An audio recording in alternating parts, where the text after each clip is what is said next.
KPPPLP, Fargo Moorhead, 88.1 FM. You are watching or listening to Finding Me.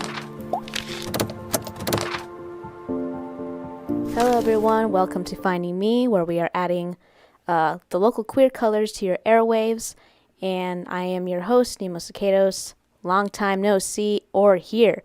I have been busy working on other projects at the station here. Really important projects that had to be done and helps to uplift our work. And if you want to get in contact with us about that work or support us in some way, you can hit me up at kpppfm.com/finding-me, where you can find the contact tab and hit me up there. At any of my social media at Nemo Potatoes, so that's Facebook, Instagram, Twitter. And you can also leave a 3-minute message at 701-566-0917 or at media_PPP and use the hashtag Finding Me. You can also email the station managers, Cindy at kpppfm.com or Duke at kpppfm.com or me, Nemo at kpppfm.com. You can also, aside from following me on Facebook at Nemo Potatoes, you can follow the station on Facebook at KPPP Radio, the People's Press Project, and Mexi-Can. So, today I will be summarizing some episodes of She-Ra.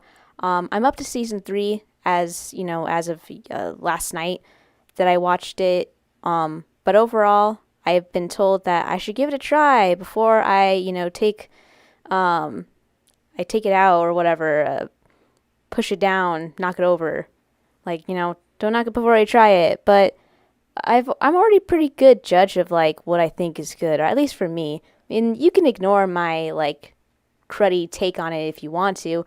It's not going to stop you from watching it or enjoying it, and you can just ignore me altogether if you want. But this is just my opinion as a LGBTQ person of color, trans, autistic, MLM, as it were.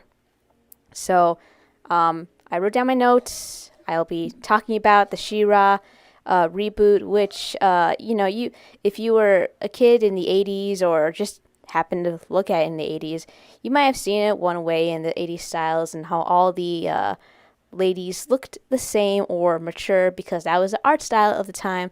But now, if you haven't seen it, it looks like this. So these are all of the characters. You see, She-Ra, the new look here. You see all these other characters. You might recognize them just at first glance. Some of them you might not so much. But I'll go over it as much as I can.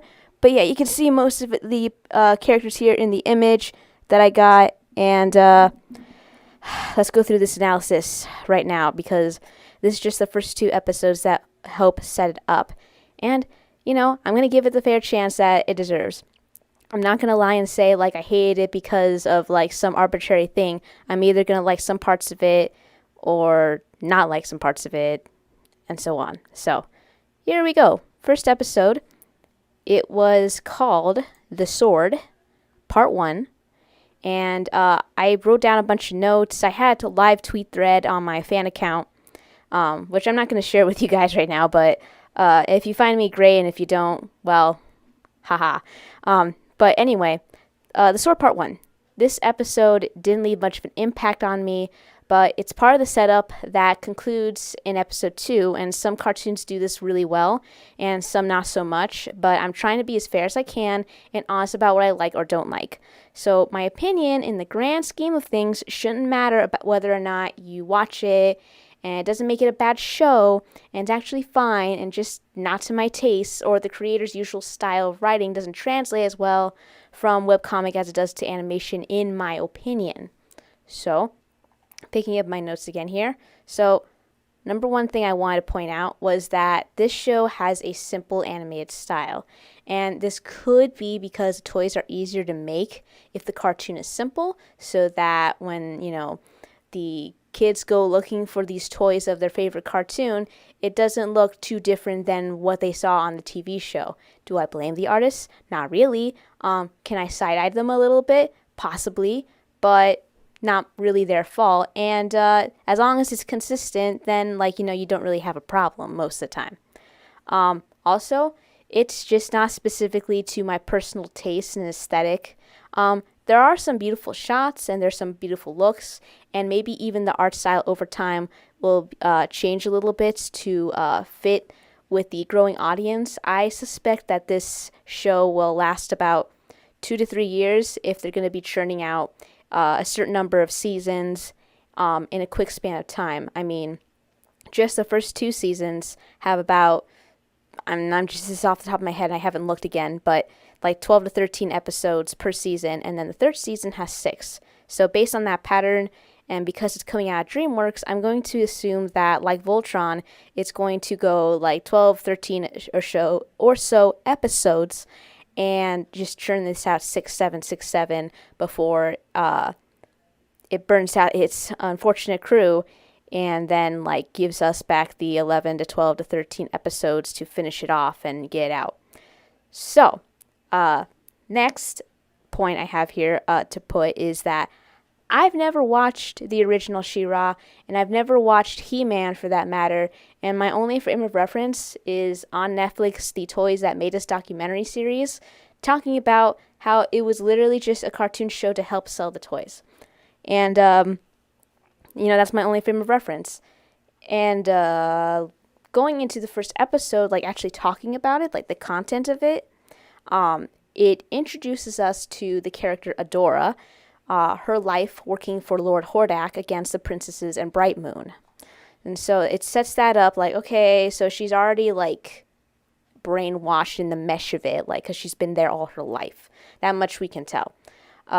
We don't see Catra at first, and Adora's frustration is apparent when she's going to her training exercises, and this is not unusual for Catra not to show up at the training.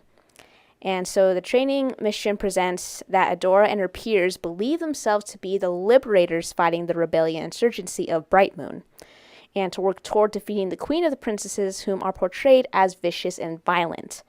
During the fighting simulations, their own robots create a hologram paired with glasses to train the recruits.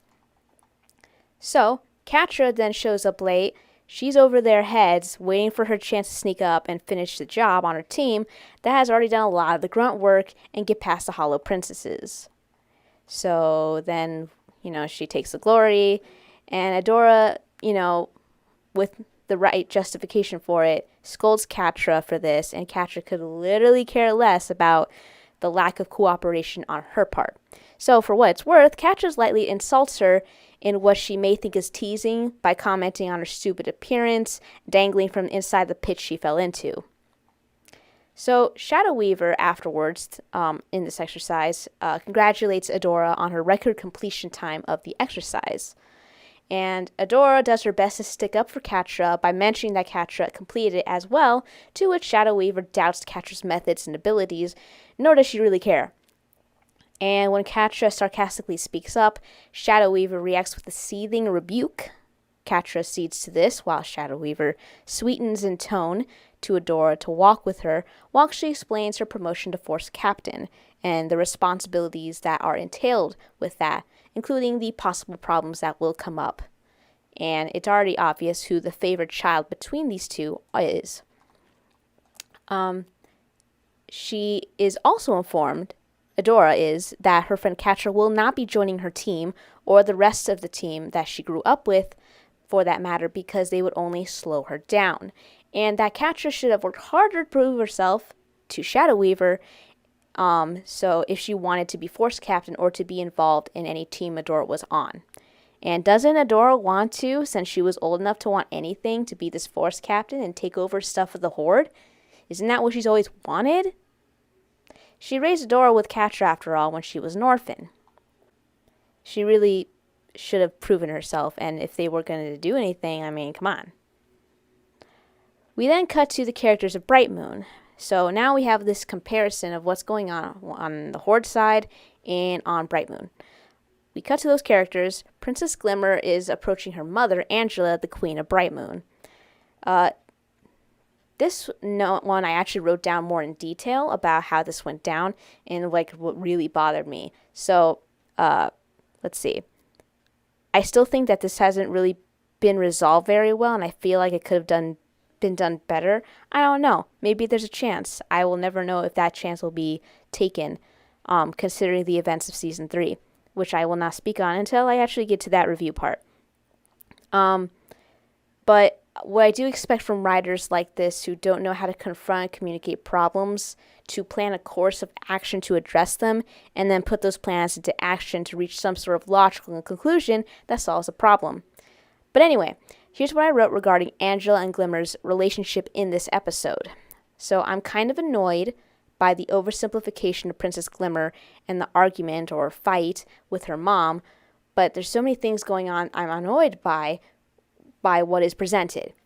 So Glimmer's mom puts her on a remote outpost, presumably to get her out of the way and keep her safe since she's a princess and all, and giving her the rank of commander.